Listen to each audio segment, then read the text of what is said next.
ഇത് നമ്മൾ നോക്കാൻ പോകുന്നത് ശരിക്കും റെസ്ലിംഗ് ക്യാരക്ടേഴ്സ്, ഒരിക്കലും റിയൽ ലൈഫിലടത്തല്ല, ക്യാരക്ടേഴ്സ് മരിച്ചതിനെ കുറിച്ചാണ് റെസ്ലിങ്ങിൽ.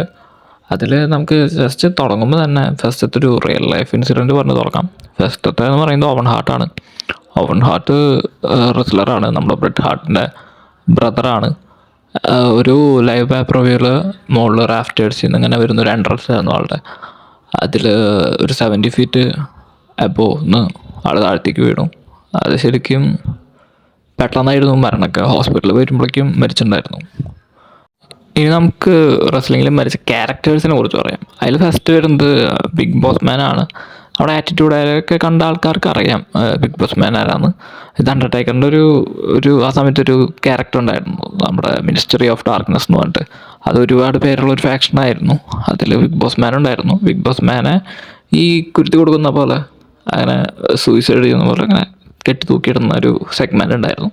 എന്നിട്ട് പിന്നെ ആൾ മരിച്ചു എന്നുള്ള നിലയിലായിരുന്നു WWE ടെലികാസ്റ്റ് ചെയ്യുന്നുണ്ടായിരുന്നത്. പിന്നീട് മനസ്സിലായത് ശരിക്കും ഒരു സ്റ്റോറിക്ക് വേണ്ടി ചെയ്തതാണ്.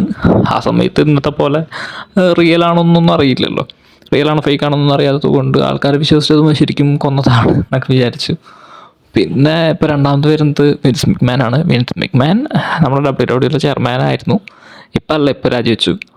അപ്പോൾ വിൻസ് മെക്മാൻ്റെ പണ്ട് റോയിലൊരു സെഗ്മെൻറ്റിൽ ഇങ്ങനെ ലാസ്റ്റ് കഴിഞ്ഞ് പോകുമ്പോൾ റോ ഫിനിഷ് ചെയ്ത് എയർ ആവുന്ന ടൈമിൽ വിൻസ് മെക്മാൻ പുറത്തേ പോകുന്നൊരു സീൻ കാണിക്കും. പുറത്തേ പോയി കാറിലിരിക്കും, പിന്നെ കാർ പൊട്ടി തെറിക്കുന്നതാണ് കാണിക്കുക. അപ്പോൾ അത് മരിച്ചു എന്ന് പറഞ്ഞിട്ടാണ് വിൻസ് മെക്മാൻ പിന്നെ മരിച്ചു എന്ന് പറഞ്ഞിട്ടാണ് പിന്നെയുള്ള ന്യൂസുകളൊക്കെ വന്നത്. അതും ഇതുപോലെ സ്റ്റോറിക്ക് വേണ്ടി ചെയ്തതാണ്. ഈവൻ ഡൊണാൾഡ് ട്രംപ് വരെ വിളിച്ച് WWE അടുത്ത് ചോദിച്ചിട്ടുണ്ടായിരുന്നു ശരിക്കും മരിച്ചോ എന്നൊക്കെ ചോദിച്ച്. ഇനി നിങ്ങൾക്കറിയുന്ന ക്യാരക്ടേഴ്സ് ഏതെന്നൊക്കെ കമൻറ്റ് ചെയ്യുക. ഇനി നിങ്ങൾക്ക് പുറത്ത് WWE പുറത്ത് ഇങ്ങനെ ശരിക്കും റിങ്ങിൽ മരിച്ച റെസ്ലേഴ്സിൻ്റെ ഒക്കെ ഡീറ്റെയിൽ വേണമെങ്കിൽ അടിയിൽ കമൻറ്റ് ചെയ്യുക. Thank you. പിന്നെ ചാനൽ സബ്സ്ക്രൈബ് ചെയ്യുക, ലൈക്ക് ചെയ്യുക.